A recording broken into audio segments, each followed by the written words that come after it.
so much for joining me tonight on this webinar with Dr. Kristen Milstead, Why Can't I Just Leave? And I'm so excited to have you all join us and for Dr. Milstead to be here. This is going to be an evening full of rich information. Before we get started, I want to first introduce the panelists. Panelists, please give us a wave as I say your name. I want a huge thank you to Lisa Sonni, Stronger Than Before, Bri Peterson, Abuse is Abuse, Lindsay Goodman, the Lindsay Goodman, Manjit Ruprai of Manjit Ruprai, and La Disco Mama is, SJ is our moderator tonight. So I'm going to introduce Dr. Milstead. I came across her book last winter, and when I saw the title, Why Can't I Just Leave, I was fascinated. The rest of it is a guide to waking up and walking out of a pathological love relationship. And when I got a copy in my hand, I knew that I'd found a gem. This was the book that I had wished I'd had 4.5 years ago when I was in the throes of that narcissistic abusive relationship. So I am so thrilled we're interviewing Dr. Milstead tonight. I'm going to introduce her. Dr. Milstead is a writer, researcher, and activist who has a PhD in sociology from the University of Oklahoma. She is currently an academic member for the Association of MPD Psychopathy Survivor Treatment, Research, and Education. After her experience in a pathological love relationship, she started a website for narcissistic abuse survivors called Fairy Tale Shadows, which has reached millions of people across 180 countries. Her work's been featured in Psych Central, Healthy Places, Your Tango, and Thought Catalog. She lives in Washington, D.C. with her 3 Arabian Mouse rescue cats. So Dr. Milstead, thank you so much for joining us tonight. I can't wait to get into the questions, but before we start, let me explain how we're going to conduct this interview. Each panelist is going to take a turn asking Dr. Milstead a question about narcissistic abuse. It's going to be a round-robin style of questioning. There are 2 ways that you can interact as the audience. You can chat with each other through the chat button, or you can pose a question to Dr. Milstead through the Q&A button. And SJ is going to be moderating the chat and then also observing the Q&A. And at the end of the first hour, we're going to then stop and take your questions that you've been posting, and I will ask them on your behalf with Dr. Milstead. Please be mindful that the communications on the chat needs to stay polite and that it's not confidential. And make sure that if you do have questions, you put it in the Q&A so that we can ask Dr. Milstead at the end. All right, so with that in mind, I'm going to first thank you, Dr. Milstead. I'm excited that you're here, and I want to ask you the first question is, how do you define what a toxic relationship is? Thank you. And I just want to start by saying thank you for having me tonight. I'm honored to be here, and I'm honored to be talking to everyone who decided to join us tonight. I'm happy to take your questions later on.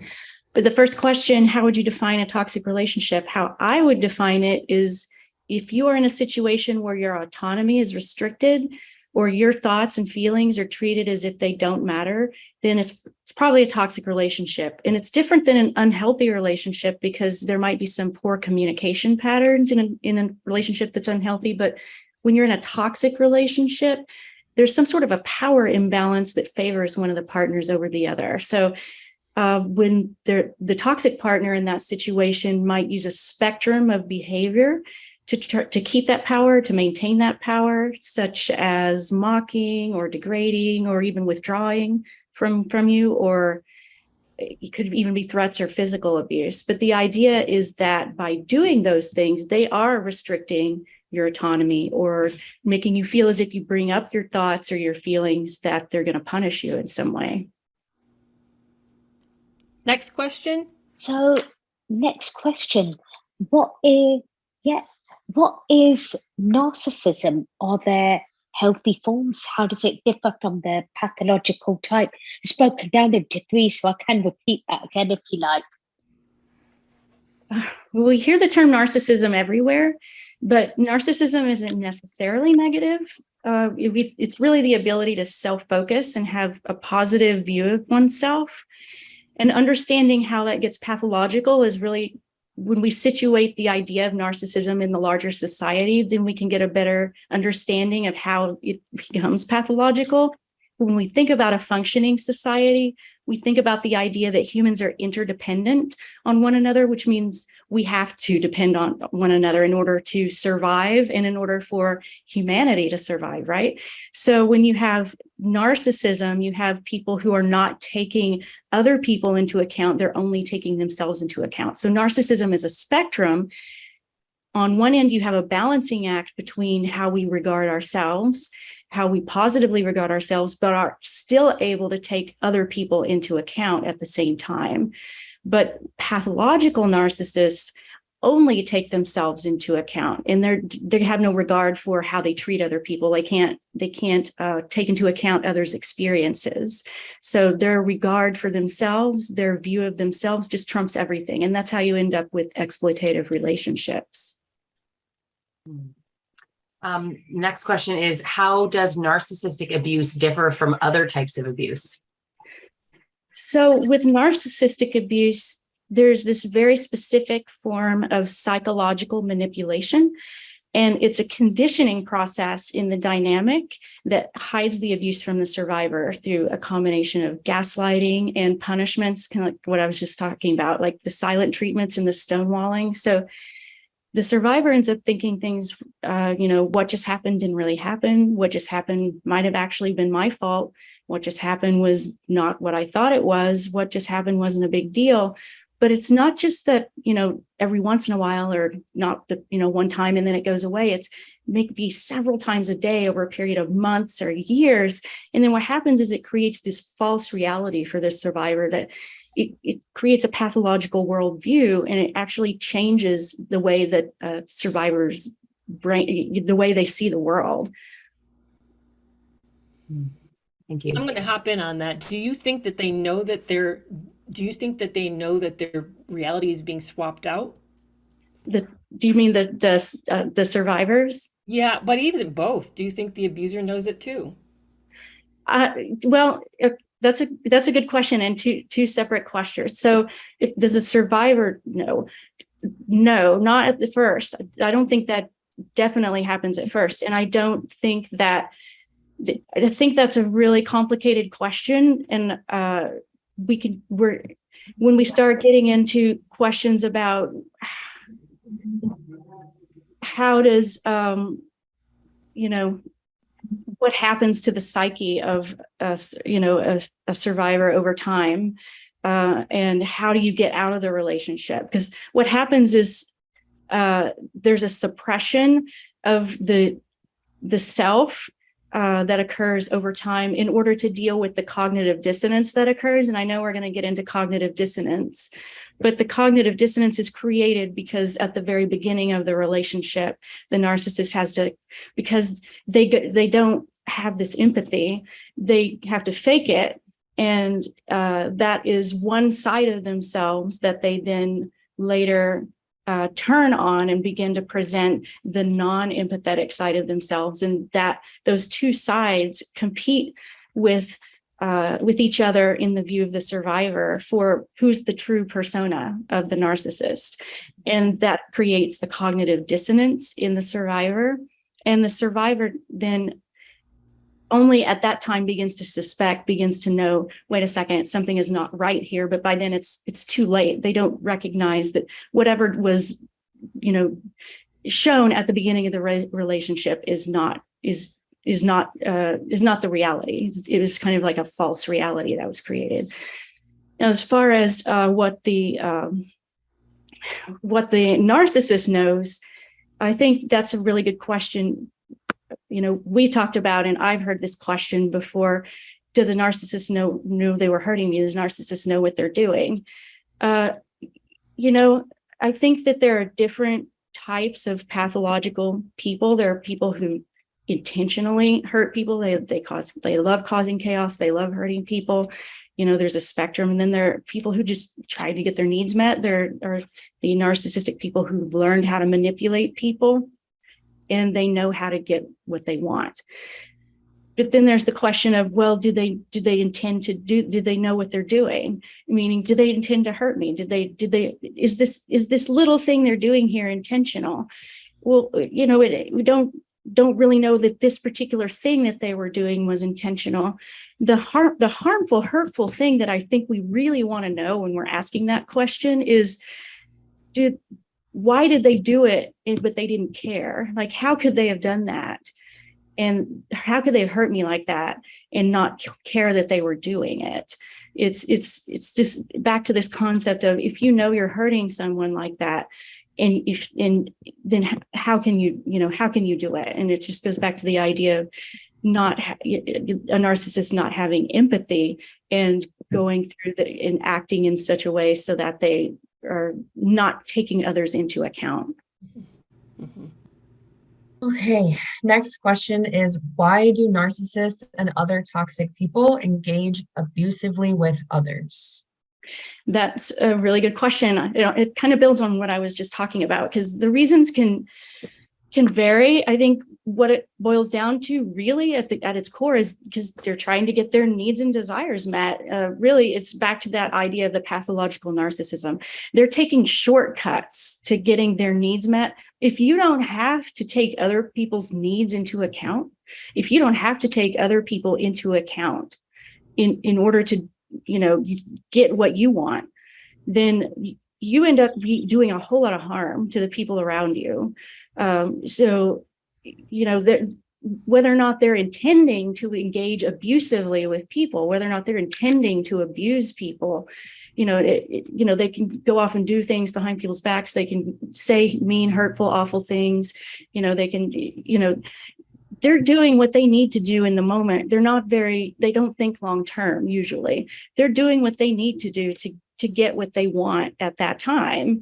And whatever, what might that be? Again, for some of them, they might love causing chaos, but for a lot of the time it's just, well, maybe I want attention. Maybe I want sex. Maybe I need a place to stay tonight.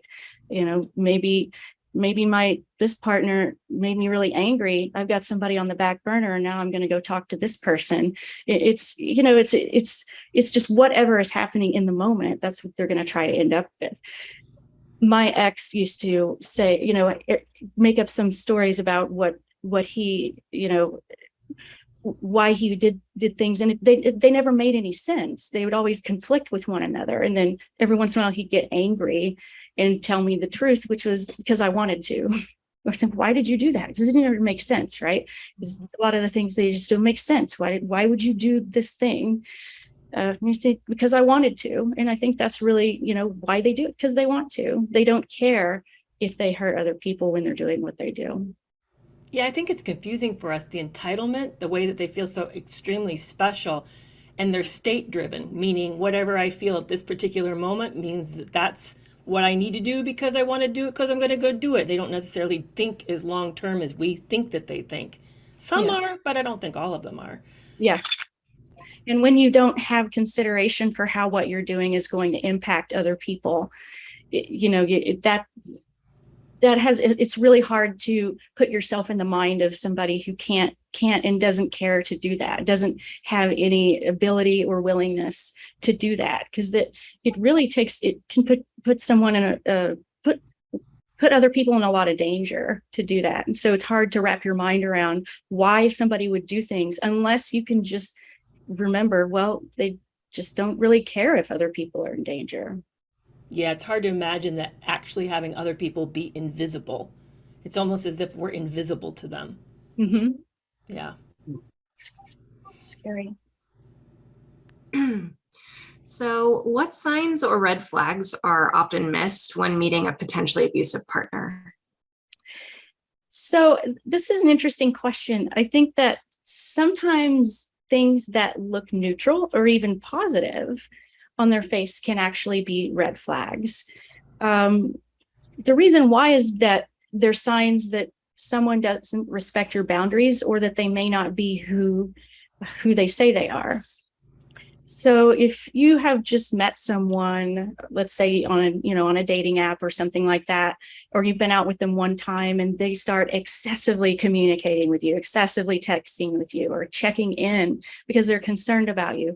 And it doesn't necessarily mean they're abusive, but let's say that, well, I haven't heard from you in an hour, well, how come you didn't respond? Or, it's this excessive communication, and under the guise of being concerned, or they're dominating your time with their calls and texts. And you start having this feeling, checking in with yourself, that you want to call and text them more and more often. And when you don't know them very well, and they start telling you things like they love you when they barely know you, maybe they've been on one date with you, or acting jealous when you go on dates with other people, or you've talked about people you dated 5 years ago or something like that, or maybe even you want to go out with your friends and they act jealous about that. Those are red flags. Other red flags would be, let's say you catch them in a couple of small lies. Maybe somebody told you they went to the gym last night, and so they weren't able to call you back. And then later on they said, oh, I worked late last night. Well, maybe you just let it go, because who cares? It doesn't really matter, right? But, then on the other hand, why would somebody lie about that? So it's just a red flag, especially if it happens several times, because it can give you an indication that somebody is not presenting themselves truthfully, and they may be having trouble keeping track of the stories they're telling you, or just that they lie so often they can't keep those kinds of things from coming out of their mouths. Another thing is the kind of acting fake. You see them acting one way in front of when certain people are around, and then kind of totally changing who they are when there's a different set of people around. And you witness them doing this more than once. Sometimes people are tired and they have to, or they're around people they work with, and we all have to kind of put on a front for people we work with and things like that. But you just kind of see something that doesn't look right. Things when you see people doing that or lying, these are kind of inconsistencies in how people present themselves that can kind of be clues that there's more there than what first appears. So when you're thinking about red flags, it's not that one of these things is going to tip you off. It's kind of a series of behaviors. If you see more than one of these things, kind of at that point, what is your gut telling you? What does this look like, to you? It's not that there's like a checklist where you can say, well, should never talk to that person again, but what is your gut telling you? It may seem like something's off, and maybe your rational brain is telling you, hey, you know what? These things really just aren't a big deal. Or maybe it even feels a little bit flattering because somebody's texting you so much. Who doesn't like to have some attention, right? But, so you got to listen to like all the signs and just kind of ask yourself. I mean, one of the things I always tell myself is that we don't owe people our trust.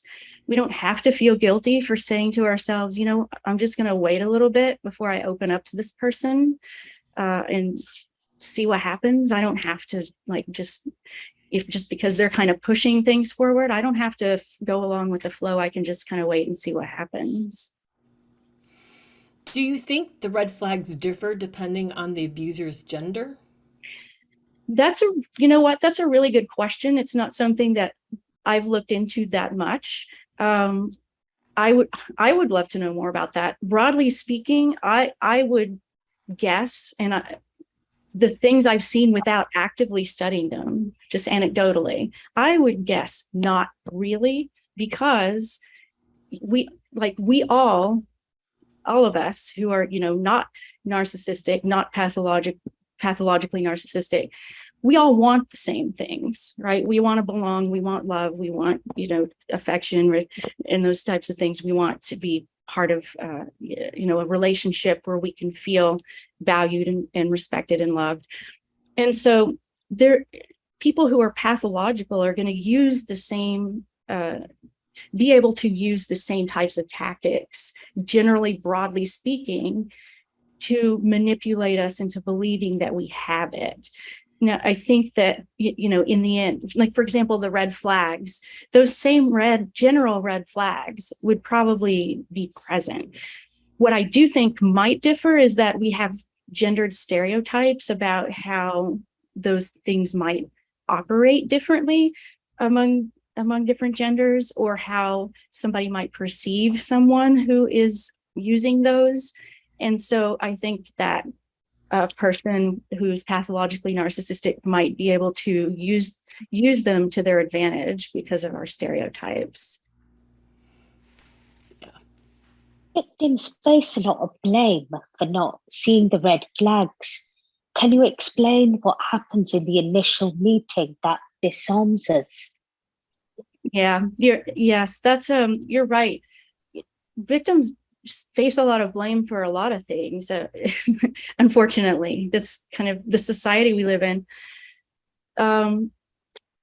This is particularly true, I feel like, in domestic violence or abusive situations, and in narcissistic abuse in particular.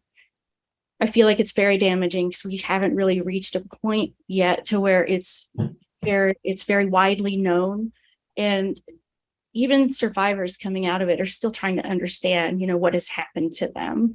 And so trying to just explain what happened, what the relationship was is difficult enough as it is, without having to explain why you got into it in the first place. But the thing to know is that people who are pathologically narcissistic use a series of tactics when we meet them very early on that just causes us to trust them right off the bat. Or they're using these tactics from the moment we meet them. They're already using them. It's like that's how they operate. That's their mode of going around in the world. So and then when we interact with them, they are already behaving that way. And most of these tactics, they're not even special to romantic relationships. Con artists use them, cults use them, cult leaders use them, and cult members use them on people that they're trying to get to join. Salespeople use them. Even advertisements use them indirectly. Okay, so I don't want to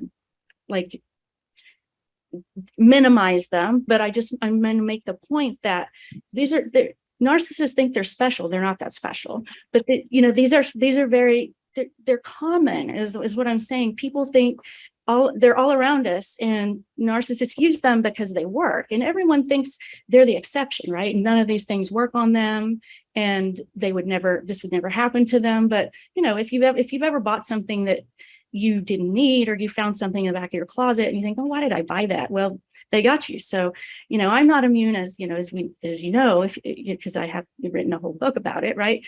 But, the president is not immune. Prince Harry's not immune. My neighbor's not immune. Nobody's immune, right? I mean, we just have to face that. If everybody would face that, the world would be a better place. But we have to face that everybody is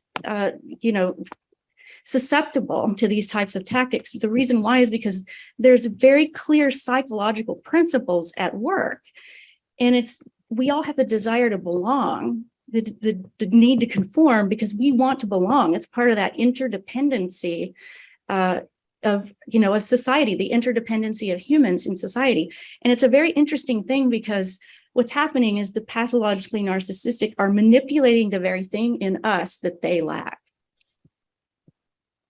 Wow. That's powerful. Yeah, I write that down.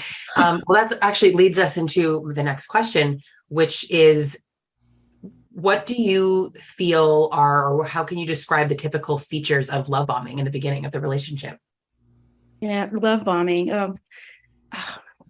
Sorry, I have a lot to say. Love bombing. I try to boil it down to make it, because you can keep talking about love bombing, because it's so powerful. But I try to boil it down into really simple tactics that we can remember and see.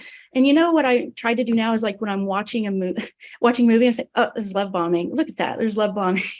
But sometimes you're watching a movie and you already know what's going to happen. So you already know that it really is love bombing, because you know the story.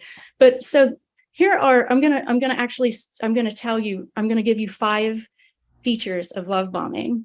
So the first one, mirroring your life experiences.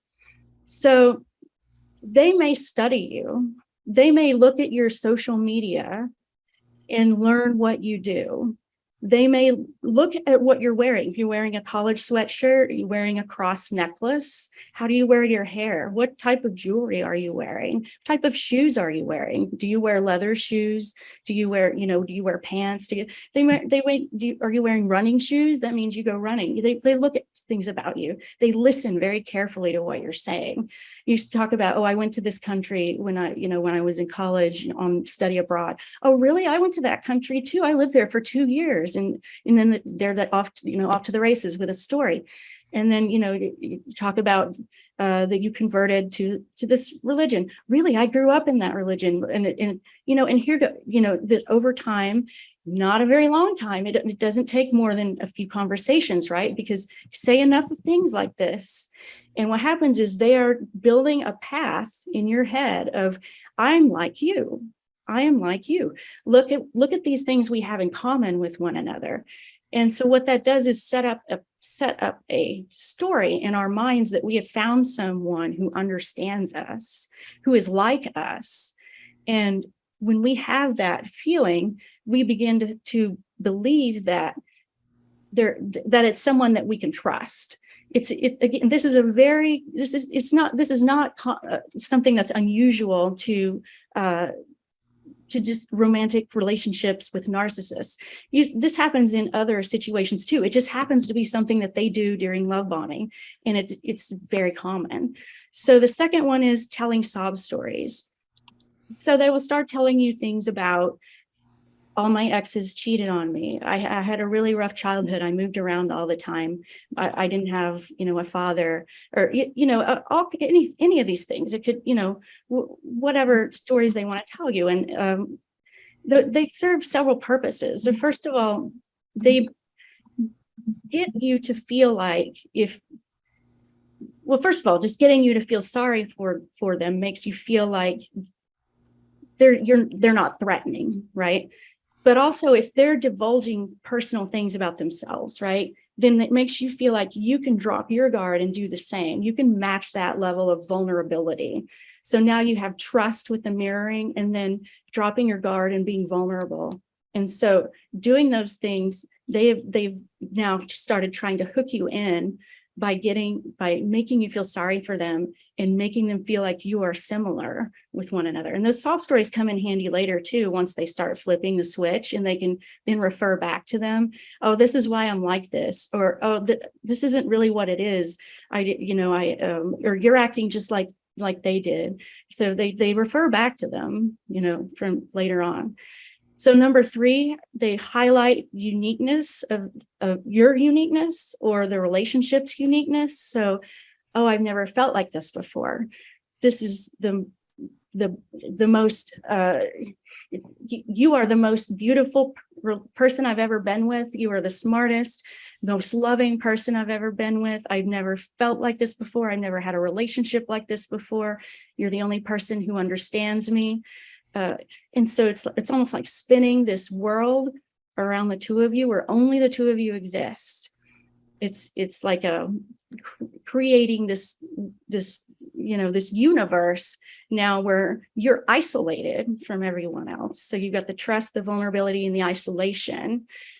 So dependence, but in a good way, right? Because they're making you feel like you're special. They're building you up and flattering you.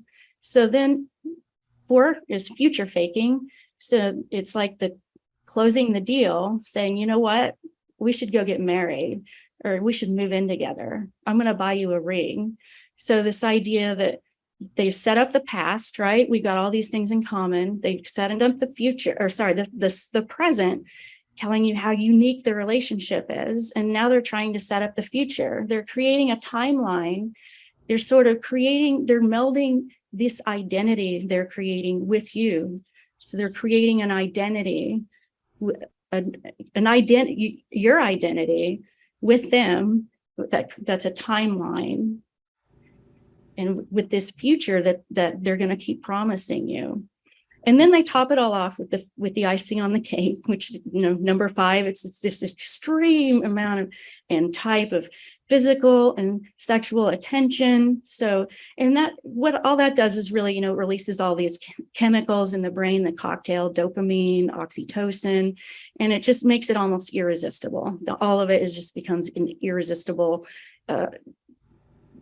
package in the form of the narcissist. I love how you explain the fact that they actually essentially create a history with you. On the spot, you now have this past, present, and future, which is what we look for to have a sense of connection with someone, is a shared experience. And they just created it on the fly, out of nothing, essentially. Mm-hmm. Amazing. Yeah, exactly. On that note, Yeah. oh, sorry, I didn't mean to cut you off. No, go ahead. The next question is, how long does the love bombing phase last? And is there something psychological or a relational event that brings it to an end? That's a really good question, because it depends on who you ask, the narcissist or the survivor, because from the perspective of the narcissist, it's going to last as long as it works, right? As long as the narcissist is getting what they want from doing it, they're going to keep doing it. Rhonda Freeman, who studies the neuroscience of the brain and neuroscience of narcissistic abuse, talks about how really the narcissist is getting out of the love bombing stage the same thing that we are, which is that chemical cocktail, and they can get kind of addicted to it. But the problem is, when that kind of starts to wear off, what happens? We move on to form the attachment bond, that kind of takes its place. But they don't do that because they don't have that ability. They don't form those bonds. That comes in when you have the things like empathy and wanting to bond with other people, taking other people into consideration. So when that first love bombing phase is gone for them, they may become angry with you for not giving it to them. They think you're not giving them enough attention, or they may turn to somebody else that they already had on the back burner, right? Or they may if they may do something like get angry with you because you're not doing it. But the point is, they feel like you're responsible for them not having those feelings anymore. It's your fault. But to the survivor, when they see a change that's not understandable, something happens. Either the narcissist has switched in their behavior, or they realize that the narcissist has all these other relationships going on, or that something, the narcissist does something that is completely out of character from the love bombing stage. Then that is what brings that phase to an end for the survivor. Brings it to an end, meaning that's the first time that something is seen as something's wrong. It's not necessarily the last time that you're ever going to see any of the love bombing behaviors, but the phase itself is as it once was has come to an end. Okay, so once in the relationship, what happens that fools partners into thinking there's no deception happening? Okay, well, that can be a complicated question. A lot of these are so complicated, but they're such good questions. The first impression of the narcissist that we got, right, was through love bombing, and it used all those very effective psychological tactics. Remember, we understand one another. They've been through a lot of pain. They open themselves up to us. Oh, we're just so alike. We have a future together. And so we form a bond with them. And, like I was saying, our identity gets tied up in loving them. So they create this false version of themselves. It looks in a way like us, but it also looks like us plus us, like a better version of ourselves in a way. And I don't mean better as in, we're better because, a narcissist loved us. I mean, they're reflecting back to us what they think we want to see, because they listen to what we do, and they listen to, they study us and they give us back what they think we want. And they, when they see that, when they are able to give that back and we are able to see it, they're trying to give us that feeling of belonging. So that change in them, when they then turn, it feels like it's false to us because we've already seen all of this other stuff. It's been implanted in us, that long-term timeline that we've already staked this kind of new reality in. Yeah.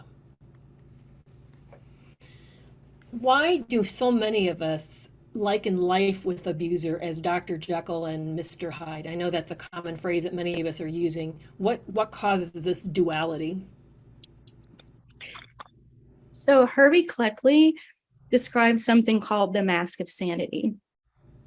So he applied it actually to psychopaths, but you could use it to apply to anyone whose conscience is impaired. So that would also include narcissists and other people who have low empathy and are not able to take other people's to take other people into account very well when they're acting or making decisions. So the mask of sanity is a persona that these individuals wear to convince the world that they do in fact care. It's a way of blending in as normal.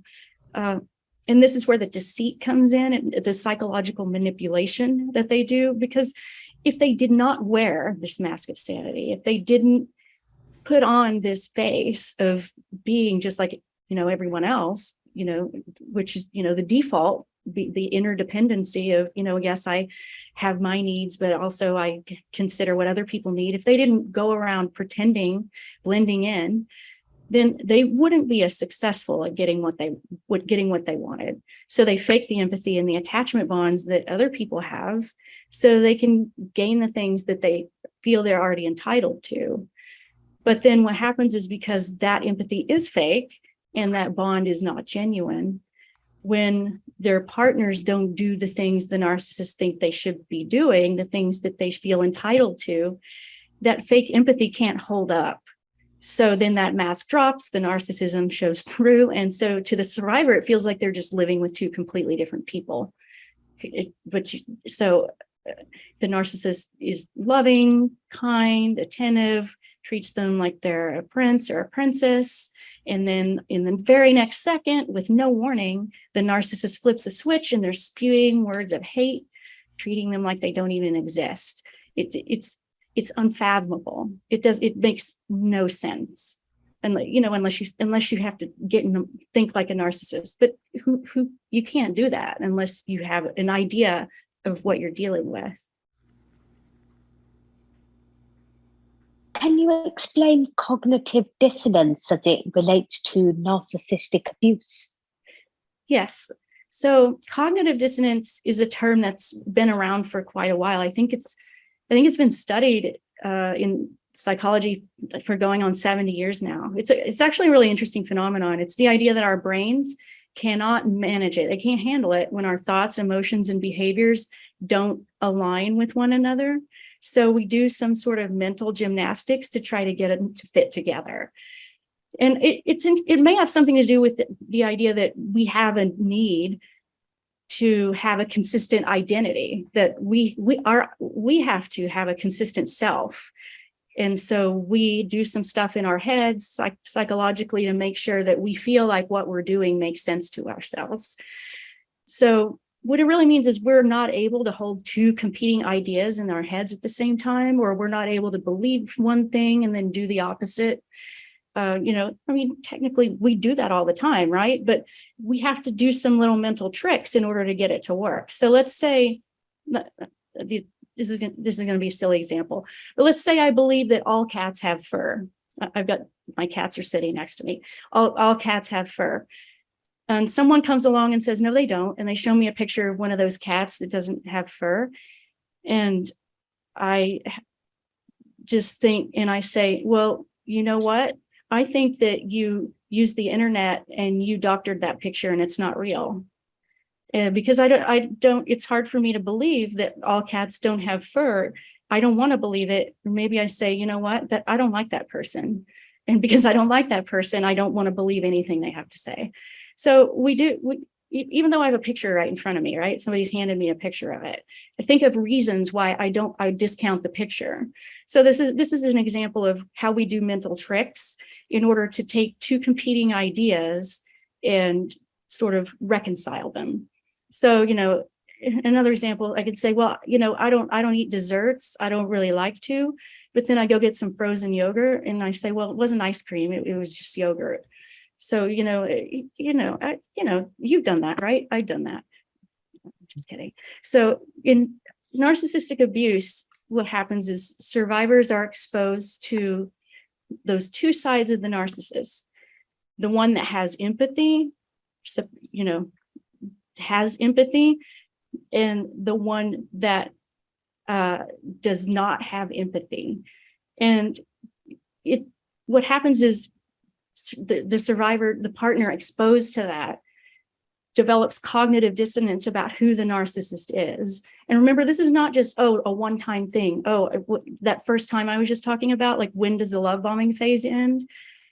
That happens once, but then this could go on repeatedly, could go on several times a day for months and months of years.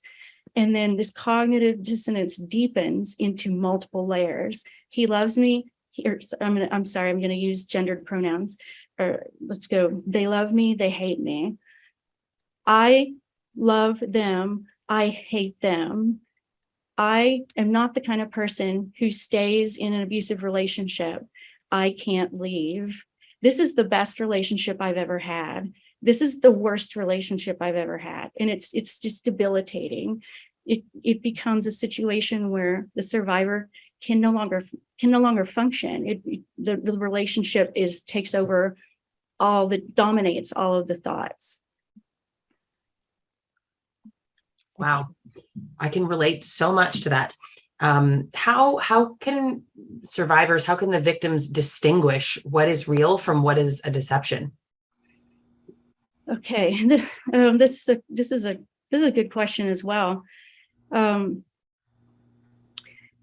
There's a concept in the research on other similar phenomenon to narcissistic abuse where people are exposed to extreme cognitive dissonance. And these are a phenomenon like cults, prisoners of war, and it's called the dual self or the dual consciousness. And it's the idea that in these situations, we have to develop two modes of being and behaving just in order to deal with it. And so one is the core self. It's our true self. It's always been there. It was there before the relationship existed. But to manage the pain of that cognitive dissonance, the pain of not being able to resolve it, of constantly being in this reality that we can't reconcile, that knowledge of that true self, the true self gets sort of pushed back and repressed, and some other false self, some other consciousness, awareness comes in to accept the narcissist version of events, just to get those two sides to stop competing with one another. Remember the whole idea, there's no such thing as a hairless cat. That photo's fake. There's a false self coming up saying, yeah, okay, well, whatever my partner said is true, because it's happening too much. It's in your face all the time. And so the true self, the knowledge of the true self that it carries around about what's really going on, just keeps getting pushed down and suppressed and suppressed. It's a defense mechanism to deal with the reality of the situation, because we cannot hold two competing ideas in our heads at the same time. We cannot do it. The narcissist cannot be both dangerous and loving at the same time. And over a long period of time, again, the version comes up that says, okay, well, I'm accepting, what the narcissist is telling me right now, because it's how you survive. It's not conscious. It's not, we don't choose it. It just happens.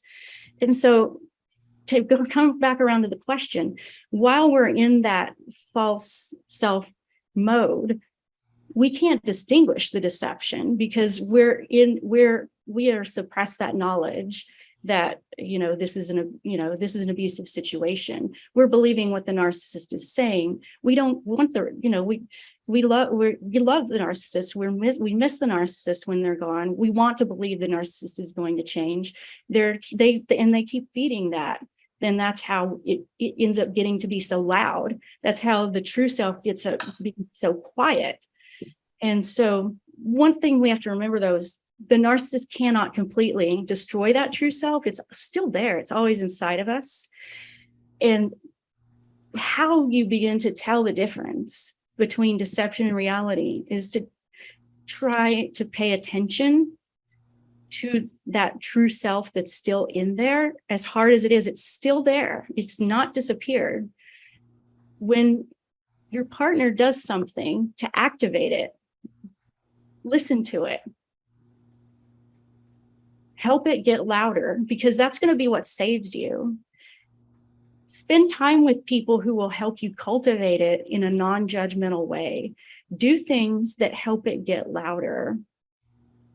Then it will become even easier to see that deception for what it is. It's not going to be less painful, but it will get easier.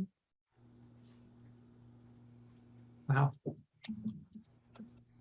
How does cognitive dissonance relate to the trauma bond, and how do you break this fear-based bond? So trauma bonding is a bond that's formed when it doesn't have to be just two. It could be more than two, but at least two people experience a traumatic event together. And that traumatic event bonds them because they've experienced, or they've had these experiences that no one else has experienced. And they've also had these chemical changes happen in their brains that make it very hard to break the bonds.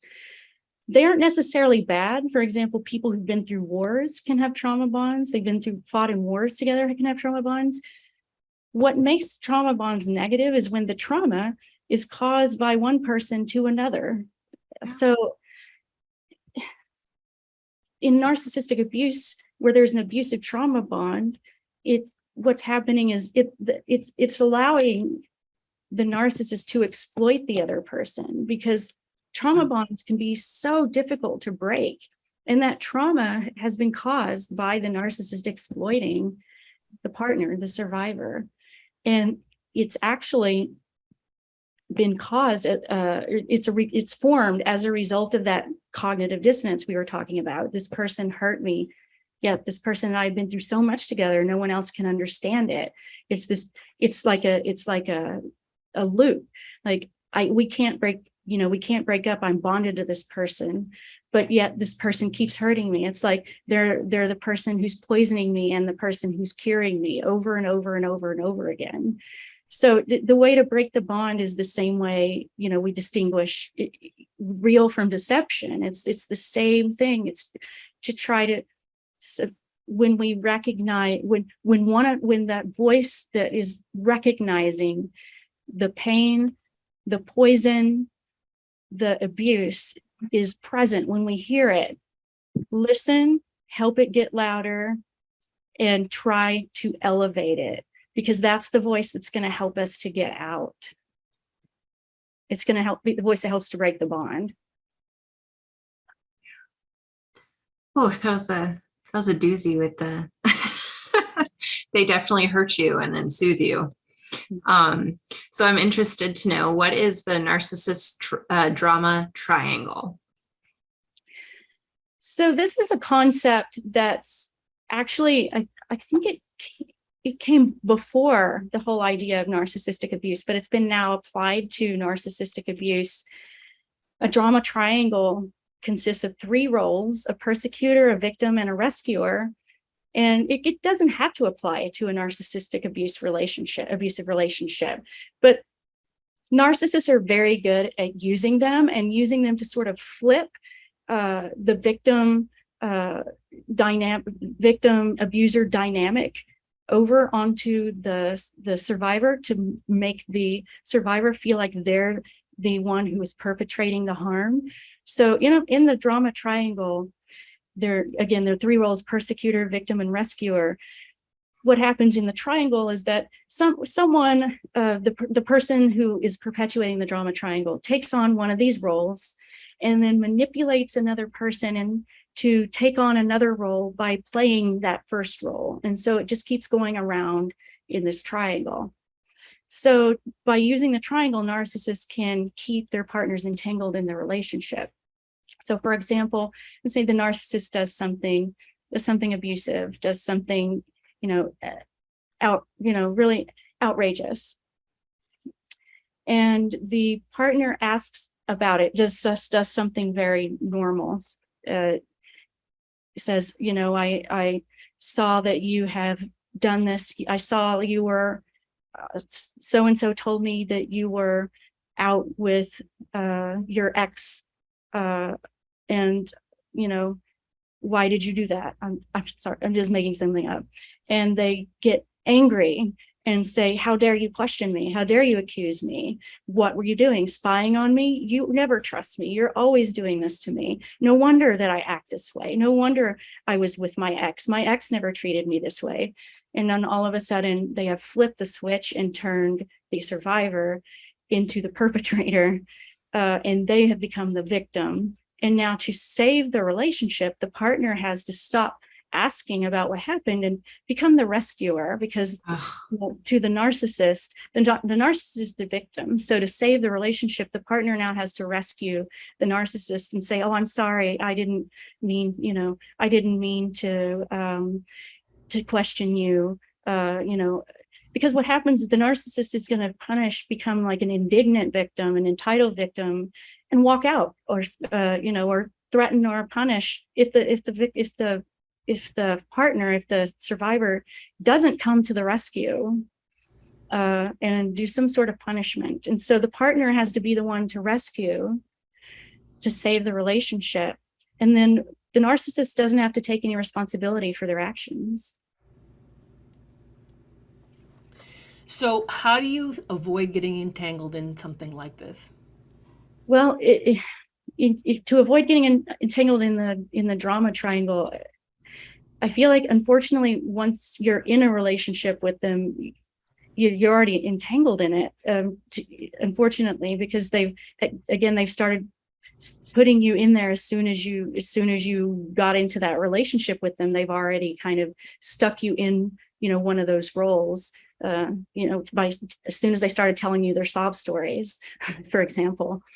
To get out of it, you're going to have to stop to resist taking on that manufactured role they're trying to create for you, which is, you're going to have to rescue me because you're perpetrating this abuse on me by asking me about what I was doing.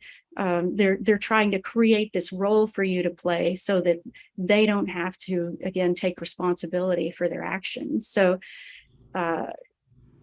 when I say you're going to have to resist, I do not at all intend to make it sound as if it's easy, or that, you should just be able to turn around and say, oh, that's all I have to do. But what I'm saying is that is the way to stop it.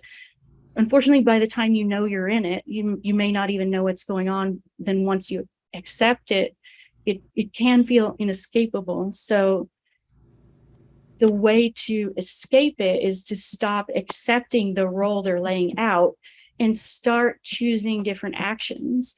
And you can even start small. If for example, do something different than what they expect you to do. If they expect you to rescue them, if they expect you to apologize for questioning them or threaten to walk out, let them walk out. Let them give you a silent treatment. This is one of the tricks that I learned, is that during a silent treatment, they can't manipulate you because they're not in contact with you. So that is one of the best times that you can do things, even if it's by doing things, you could, even if it's just sitting there listening to them or writing or talking to other people, letting that voice of your true self just talk without having your partner keep trying to push it down. Because during silent treatment, they're not talking to you. I used to think to myself, you know what? He's teaching me how to live without him. And he was. So if they expect you to rescue them because they want you to, they want to threaten you because they think you're afraid the relationship is going to end, see what you can do, that even if it's something really small, that is not what they expect. What effect does this relationship have on a person's psyche? So it can be very damaging. It's obviously from a cognitive perspective. The cognitive dissonance is considered, and Sandra L. Brown, who wrote Women Who Love Psychopaths, she's been doing research on survivors of pathological love relationships for going on 30 years now. And she has found that cognitive dissonance is the number one worst, biggest complaint. Sorry, let me repeat myself. Least treated complaint of survivors coming out of these relationships, because it's the least understood. So it's the biggest complaint and the one that's not treated as like the others. And it does so much damage because it leads to all these cognitive symptoms like severe dissociation.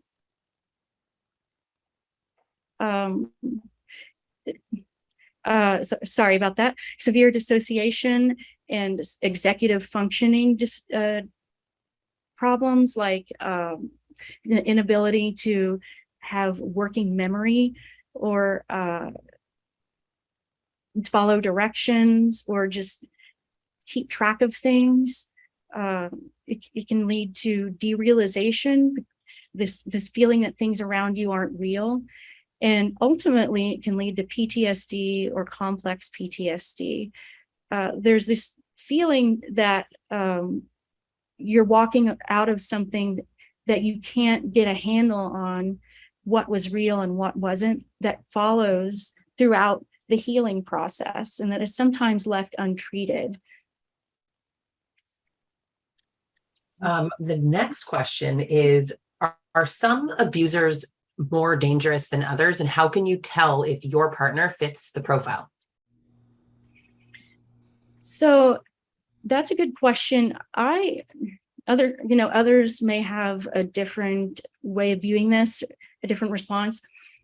I would argue that all abusers are dangerous because all abuse is dangerous. And I don't want that to seem like a cop-out answer.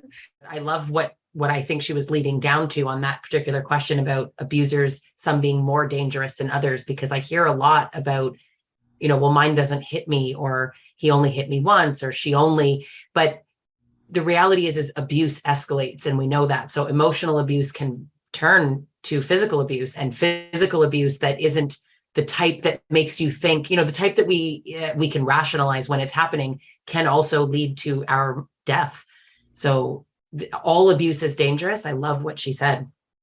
Yeah, I think that's one of the things she said, and I don't know if you all picked up on it, but it hit me hard, is that she said how cognitive dissonance happens, actually betrayal bonds happen to people who share similar traumatic events, and then you walk out and you have a strong connection with that person. If you were to survive the Holocaust together, you would have a strong connection with those who survived it with you. What hit me, though, is that this is with this person who's abusing you, and you're having a catastrophic experience. And I think we minimize the intense agony and psychological damage being done because we say it's just emotional, and we don't realize that it's affecting us at a profound psychic level, that we're being injured. And so I didn't know if everybody else caught that, but I just thought, yeah, she is exactly right. There is ones where we could lose our life, but what we are is we're losing ourselves, and there's nothing minimal about that. Mm-hmm. On that note, Kerry, I think a lot of people also have that feeling of we've been through so much together. Have you been through so much together, or have they put you through so much? So they created the trauma that you're now feeling bonded over, but it was orchestrated to facilitate the trauma bond. So you really haven't been through so much together. Yeah. Yeah, exactly. Yeah, and we also say, here's another one that's a myth, and I heard this from Dr. Gibson, Lindsay Gibson, who wrote the book Adult Children of Emotionally Immature Parents. She says, people say, well, all relationships are hard work, and this is just typical. That's what I should expect because relationships are hard work. She said, I know that I've met somebody who's been in a pathological relationship because relationships are not hard work. It's a sign that you've been with a difficult person. Mm-hmm. Yeah.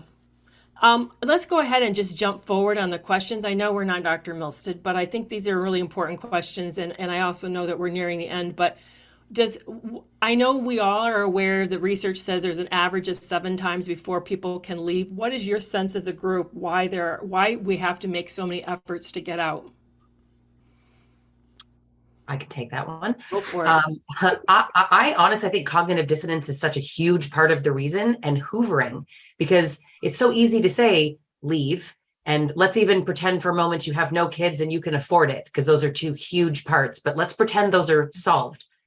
You are still left with the begging and the promises that are given to you. And it feels unbelievably real when they are making these promises, because what we do is we give them a list of, I need you to do this, this, this, and this in order to get me back, in order to stay.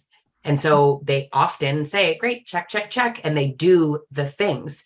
So it's easy to say from the outside, you should have left or just leave. But when we make that attempt, you have false promises and future faking and so on. And then on the flip side, you also have prospect of death, in all honesty. I mean, particularly with male abusers and female victims, not that that's the only type, but the risk of murder is unbelievable. So, when I tried to leave, I was dragged out of bed by my feet in the middle of the night. So it's not easy to leave. They beg you back in such an extreme way.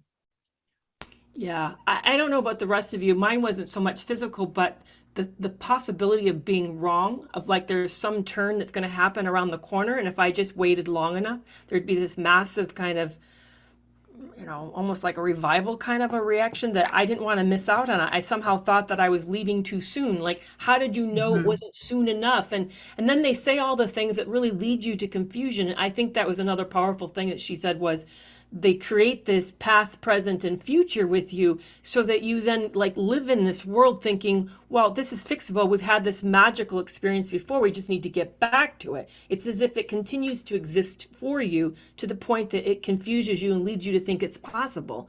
And that's very rough. It's rough to give up on it, because it means you have to give up on the dream. But it's also, you have to then accept the fact that wasn't real, or at least won't be real in the future, and believe it enough to be able to leave. Yeah. Lindsay, what do you think? Sorry. Go. Lindsay, you go. Sorry. Yeah, I'll keep it quick because Lisa, you talked about the physical aspect of what might happen if you try to leave. And in my experience, the first probably 5 times I did try to leave, I was physically prevented from leaving. And I do have had a very small child now. I still have a small child. He's a little bigger, but I was literally trained not to even attempt leaving. And so after that, I remember thinking I'll pack a bag, or I'll do this, or I'll do that. And then I'm like, wait, no, they're not going to let you leave. So you just stop trying.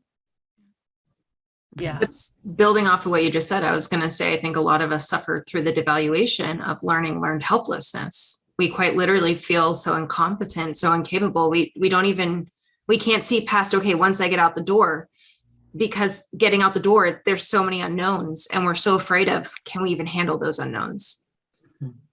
Yeah, or they threaten you. I'm going to take this, I'll take that. You'll never make it. Plus they've run you down for so long, you've bought into it and believe, well, yeah, maybe, and you're not functioning well. You're not up to your normal self. So you think, well, somebody asked, they want to leave, but their partner is expressing suicidal ideation and they're not open to going to therapy or counseling. So what are you supposed to do when that's hanging over you as a threat? I did a video on that one. And I think that is a huge manipulation tactic to get you to stay. They've actually got you to where they want you, broken every boundary. And now they're manipulating you to stay in this relationship. But I think that you've got to break that down and not take that responsibility. It is very sad that some of them do actually end up taking their own lives. But whether that's accidental, that can happen sometimes as well. But you can't take that manipulation and stay in the relationship because you'll be stuck forever.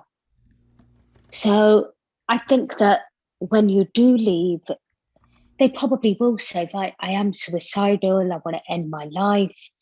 But I think you've got to call the police on them, or it's down to their own family and other people or friends that have got to take responsibility. You'll never end up leaving, otherwise it would be abused. Mm-hmm. Yeah. Yeah, does anyone know what the rate of acting out really actually is? Is it high? The likelihood of this actually happening? No. 2%. Yeah. Is it? Okay. It's 2%. I wondered about that. It's not specific to narcissists. It's they haven't done research on specifically narcissists, but it's 2% of people who claim that they are going to actually follow through. The other 98% are doing it for the attention that it would create. In that case, I'm speaking about narcissism, but I think you can say that, and I've said that statistic to clients, and the issue that you have is, what if my partner's the 2%? How do I live with myself? And I know this is easy to say and harder to actually feel, but if someone does that, there was nothing you could have done, and it isn't your fault. I know they want you to think it's your fault, but that's the point. It's part of the manipulation. But we hear that all the time, is putting a gun to their head, or you can see it, they're coming so close, especially in front of you. It's all a show. Again, in the case of narcissistic abuse, it is all a show. And so what you need to tell yourself is that if they do it, it is not your fault, because you can't prevent someone who wants to do it from doing it. Yeah. There are clients that have reported that their partners have taken their own lives, but I think it is often what you said, a final act to just torment you. But like you said, that it isn't your fault. There is nothing that you could actually do about that. Yeah. Just call the police, and that's it. Yeah. Yep. Yeah. She made an incredible point about trauma bond. The way to break the cognitive dissonance is to get in touch with yourself, your real self, and begin to find ways to give it more of a voice, more of a presence. So one of the attendees asked, how do we break it when we don't have support? So I wondered, as you were thinking about Dr. Milstead's answer to that question in that way, what were your thoughts about what might that look like? How did you give more of your real self room that helped you begin to break the trauma bond? So I think that trauma bonds, I think they are the hardest to break, really. And there's so many different factors, aren't there? You've got probably codependency, cognitive dissonance in there as well. With that, you're in this kind of constant loop, aren't you, in your own mind that prevents you from leaving, keeps you bonded in that relationship. You are in denial, and I think that I think for me that trauma bonds, they are all about your brain chemicals, aren't they? That when you are in that love bombing stage, like Dr. Milstead said, that your happy chemicals are actually on fire, and they're buzzing away, but not in short bursts, but 24/7. Because I think the high intensity that the narcissist comes at you with, the attention, the future faking, for anybody, the happy chemicals are going to be on fire. I know they were for me. And I didn't want to accept that that wasn't real. So I think you end up going back like on a hamster wheel, don't you, round and round, and in the hope that things are going to be okay. I think going no contact, therapy is important, reading, support groups. You've got to work on something to break that trauma bond. And I think it's a huge reason cognitive dissonance, trauma bonding, codependency, they keep you trapped with the abuser. I could feel my real self there. She was very silent, pretty paralyzed, and I had to push her hard to speak up. So I could feel how tiny she was getting, but I had to push her hard forward for me to be able to nurture that. One of the things we're talking about, Dr. Milstead, is your question, your comment. You made a really powerful comment that is a new angle that I know most of us have not heard about. The real self gets quiet, and the way to begin to heal is to move that real self forward. And I remember I had selective mutism where I literally was shut down and couldn't speak on my behalf. And I remember screaming at myself in my head, say something, say something, say something. So that was the way I kind of pushed her forward, more of me forward. But the question that came in was, how do you break a trauma bond with no support? So I wondered if you could add to more of that. What are other ways to sort of emphasize your real self? That's a really good question. I think that I don't want to say that it's there's just one way to do it. When I left my partner, I didn't have a therapist, and I didn't really have anyone to help me, and I didn't go about doing it in the best way possible. And it took me a very long time. And I think that one way that we can end up doing it is by doing it in small steps. So in other words, maybe you can't walk out, leave right away, or leave in the way that you would if you had the support or had somebody to like metaphorically hold your hand. But if you can take one small step, say, well, you know what, I'm not, maybe my partner, when I go with my friends, expects me to text them every 5 minutes because they always want to know where I am. Well, I'm not going to do that because I don't really care, I don't really care if they're going to get mad at me when I do that. Now, I want a caveat with that. You have to judge whether that's a safe thing to do or not. That was just an example. Take into consideration, your partner and your partner's level of, the type of relationship you have with your partner. That was an example I used because at some point it almost feels like there can be a level of desperation reached when you're trying to get out of the relationship, to where you begin to think of ways to separate yourself from your partner when you can't just do the separation. And it's almost like little rebellious things that you do. It's like, well, if he's going to get mad at me, no matter what I do, what can I do that's going to help me feel stronger? And on some level, you may not even know completely, you may not be completely aware of why you're doing it, or you may not be completely conscious of what you're doing, but there's something inside you saying, I'm going to take this step today, or I'm going to do this thing today, or I'm not going to, I'm not going to answer that call today. Maybe I'll call back later, or something like that. Just taking some small steps for yourself to get you closer to the goal. The goal is to get closer. And the other thing I want to say is, if you do leave and then go back, don't beat yourself up for it. The point is, you left, you're trying to leave. And a lot of times people say, well, why did you go back? And we shame ourselves and we judge ourselves. And it's hard. It's really hard. It's one of the hardest things we ever do.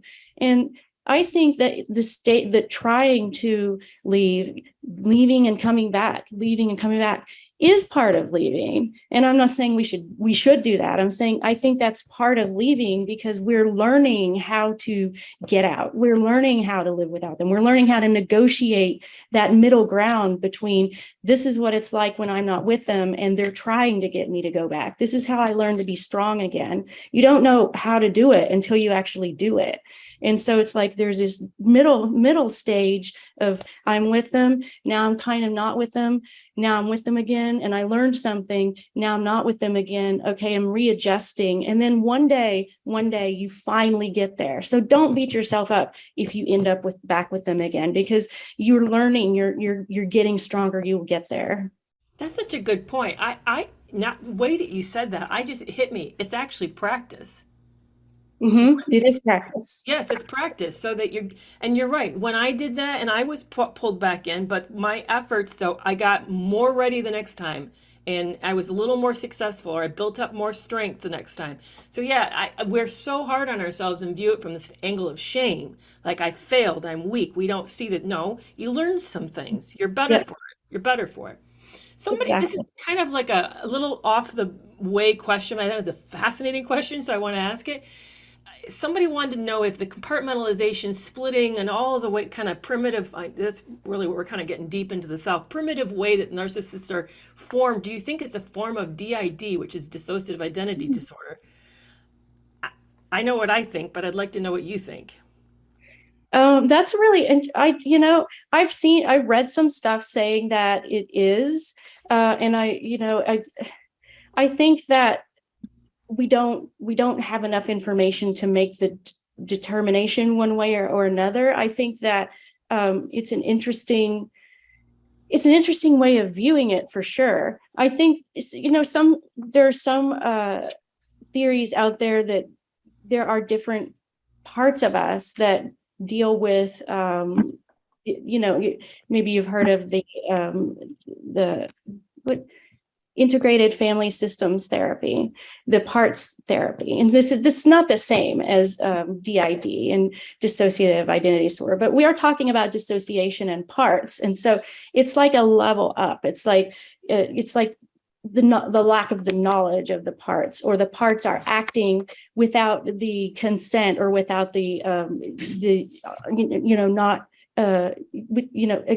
the knowledge, or not on behalf of the needs of the other parts. And so when the lack of integration among these theories just speaks to the fact of how little we know about how all these things affect us, and how we can move forward with some sort of knowledge about how to bring people to a state to where everybody can understand more about this is not just, people get into a relationship with someone and it's a bad relationship. It's a very serious person, there's some pathological situation going on, and whether there's DID or narcissism or whatever it is, it causes severe trauma in the person that is with the person. Yeah, I think their makeup of themselves is so fluid that at times they're not completely in touch with reality very well, and they shifts states so fast that it leaves those around us confused. And it does feel almost as if we're with somebody else, a foreign person. Yeah. There's some questions have come up about narcissistic parents or narcissistic family members. I know that's not particularly the focus of your book, but do you have some thoughts about how people can navigate those difficult dynamics? Oh, that's really interesting, because it's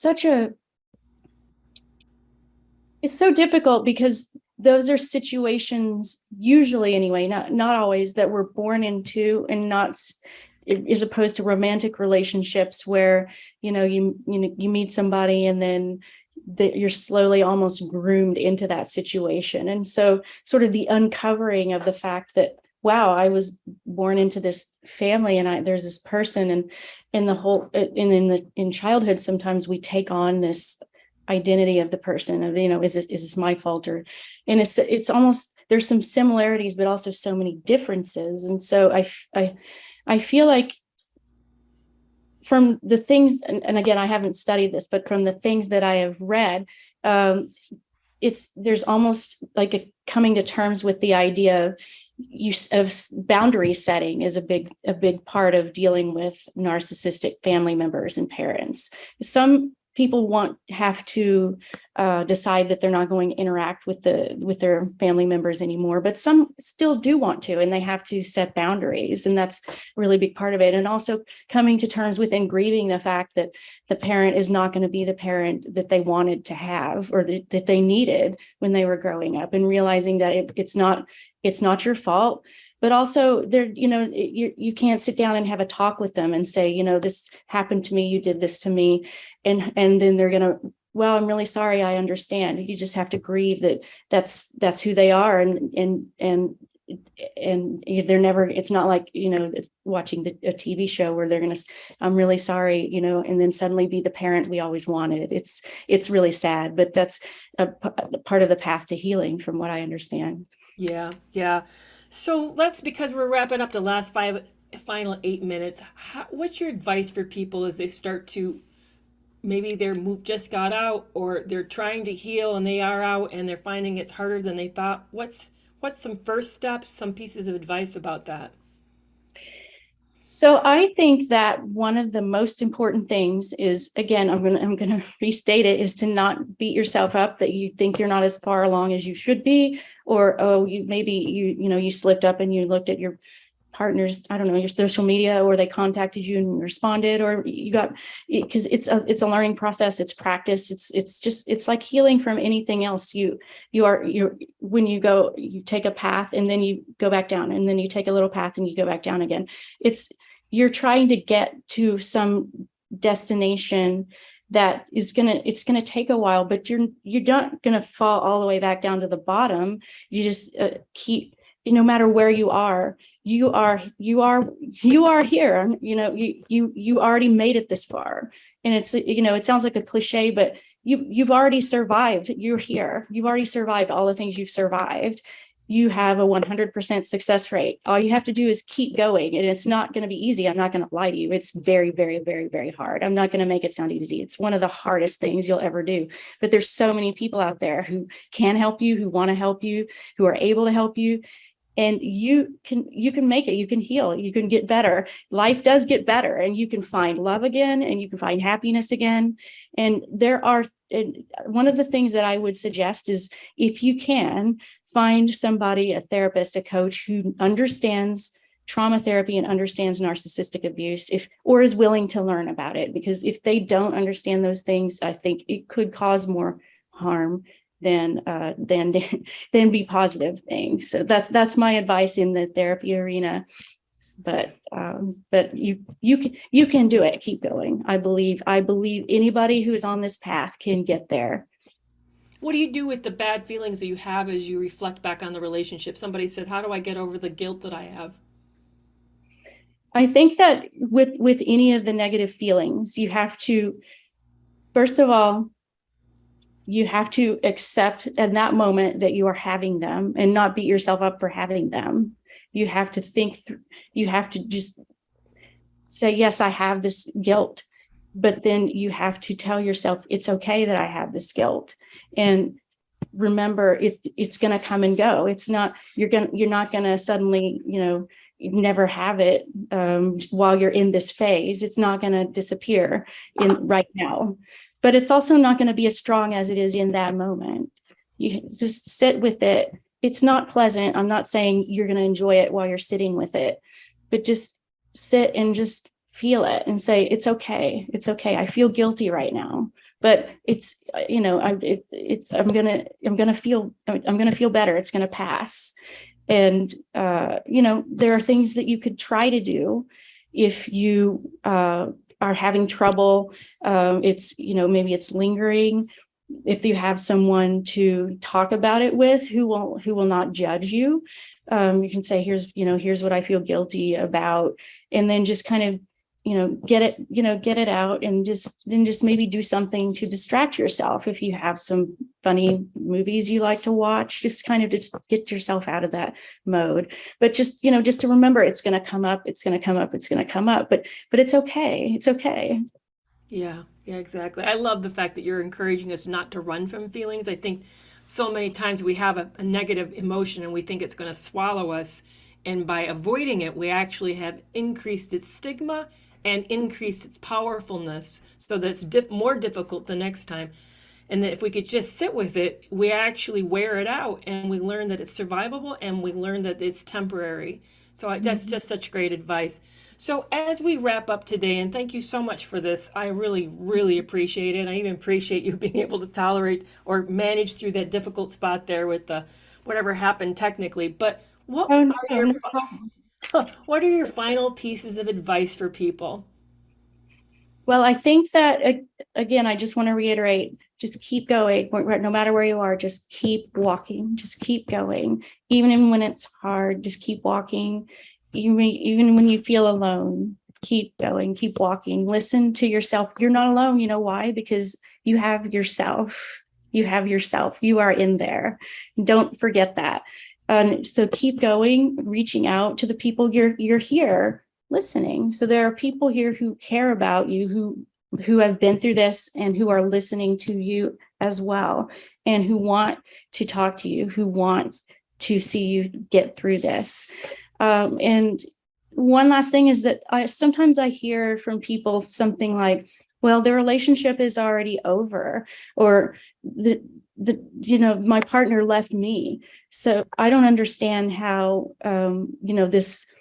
this even matters to me. And from my point of view, leaving a narcissist is something that we do in our minds. It's not about whether, I saw them yesterday, or, I saw them 10 years ago, or they're in the next room, or they're in another country. If we haven't done that thing in our minds where we have gotten rid of that manufactured thing they put in our heads that helped us to sort of accept and deal with the cognitive dissonance, and then sort of let our true voice rise again, we haven't really left. And I don't mean, we've left. I don't mean that we're hanging on to the relationship. I just mean we haven't really brought ourselves back. We're still vulnerable if they do this, if they randomly decide they want to try to get back into the relationship. And it's harder to heal until we've done that part. So leaving is really about making the choice in our minds, doing all that work in our minds to bring ourselves back and get rid of that piece of us that they put there. Wow. And that could be done at any point, because somebody asked, do I have to have already stepped out of the relationship? No, you can already begin to do that now. You don't need to have actually literally left. You can start emotionally leaving first. I thank you so much. So where can people find you online? So you can go to my website. That's mainly where you can find my book and information about news about the book, KristenMilstead.com. And I also have the website with all of the articles and blogs and things that I was writing as I was recovering myself at fairytaleshadows.com. So either one of those, depending on what you're interested in reading about, are the best sources of information, places you can find me. If you have more questions for me, you're welcome to write to me as well. It's Kristen at fairytaleshadows.com. Oh, thank you so much. I want to also take a moment and go through all the panelists as well as SJ and thank you. Why don't you each take a turn in the turn that you guys ask the questions, and tell the audience where they can find you as well. So I'll go first because I'm number one, and then Manjit, you jump in next. So you guys can find me at Kerry McAvoy PhD on all the platforms, Facebook, YouTube, Instagram, and TikTok. So I'm Manjit Ruprai, a narcissistic abuse recovery therapist, and you'll find me on Facebook, TikTok, YouTube, and one more, Instagram. And it's all under the same name. Easy to find. I am Lisa Sonni, but I'm also Stronger Than Before on all the platforms. except on Instagram, I'm Stronger Than Before Coach. But I specialize in trauma bond recovery, and I'm a certified relationship coach. So this is my wheelhouse here, talking about cognitive dissonance and trauma bonds. Mhm. Yeah, and that's how I found this group, was that when I was breaking my trauma bond less than a year ago, I found Lisa and did her book and everything like that. So I'm Lindsay. I'm the Lindsay Goodman on pretty much all social media.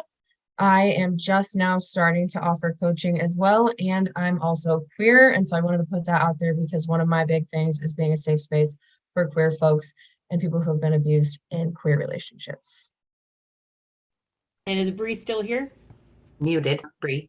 Oh, I'm here. Sorry. okay. Okay. Hi, I'm Bri. I'm Abuse is Abuse on all platforms. I have to change that on YouTube. It's BP Wellness Coaching right now. So my website is bpwellnesscoaching.com. I'm a survivor of narcissistic abuse from parental to begin with. And I'm a certified life and relationship coach.